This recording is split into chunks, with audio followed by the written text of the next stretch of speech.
All right, so here I'm going to break down one of the strategies that I like to use when it comes to answering the question. So this will be a visual representation of what I like to use as a strategy when the question is presented to me. I have one, for example, leg that is stronger than the other, and I'm supposed to do, let's say, 10 reps on each leg, but I know one is stronger than the other. Should I do more weight on one than the other? Should I do more or less reps?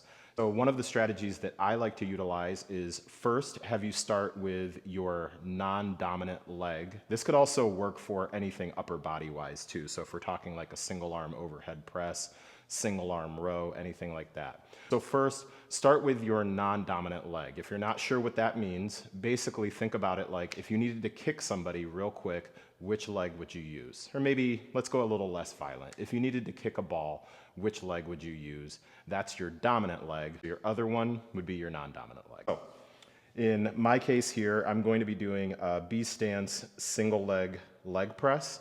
My non-dominant leg is my left leg. So I'm going to start here. One of the strategies that I like to utilize is first have you do as many reps as you can towards your prescribed number of reps on your non-dominant leg. Then take whatever prescribed amount of rest, move over to your dominant leg, not changing the weight, move over to your dominant leg, complete that weight on your dominant leg, then go back, immediately after, go back and finish any of the missing reps on your non-dominant leg. Let me give a breakdown of what that looks like. And for the sake of time here, I'm going to use an example of, let's say that this movement calls for 6 reps. And let's assume that I've picked a weight that I think I can do 6 reps on my dominant leg, but history tells me that my left leg is not quite as strong. It would be too much for my left leg, but I'm gonna go with it anyway because I want to default to what I can complete without breaking up the reps on my dominant leg. So again, we are doing a set of 6 reps. That's what I'm looking for. First, I'm gonna start with my non-dominant leg and get in position here. So the goal is 6 reps, but again, I already know that that's going to be difficult for me to do on my left leg, but here's what it's going to look like. So I'm going to get in position. All right, so I'm going to do 1 rep, 2 reps, 3 reps, and let's say I'm getting pretty fatigued, so I've got 1 more rep left. All right, I've completed 4 reps. So I'm gonna go ahead and take my prescribed amount of rest. Typically, from one leg to the other, I'll usually prescribe 1 minute. So fast forward, let's assume I've just rested for 1 minute. Now I'm gonna move over to shooting for 6 reps on my dominant leg, which is my right leg. Again, I'll get in position. My right leg is primarily what's doing the work here. So I'm going to get in position, and here we go.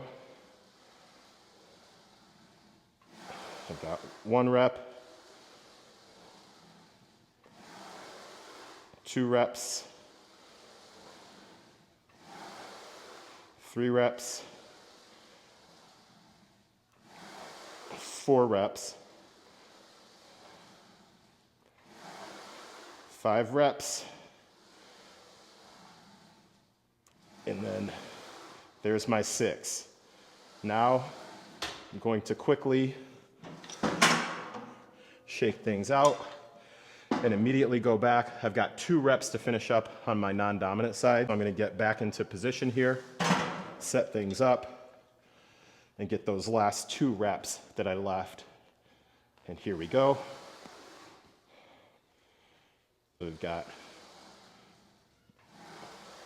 1 rep and 2 reps, and then done.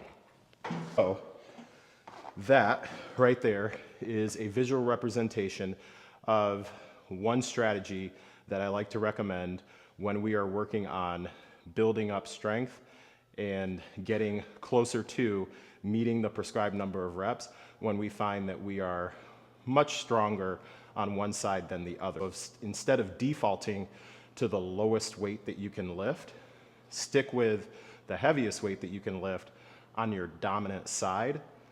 Do as many reps as you can towards that. On your non-dominant side, go over to your dominant and then go back and finish the other reps. Hope that helps.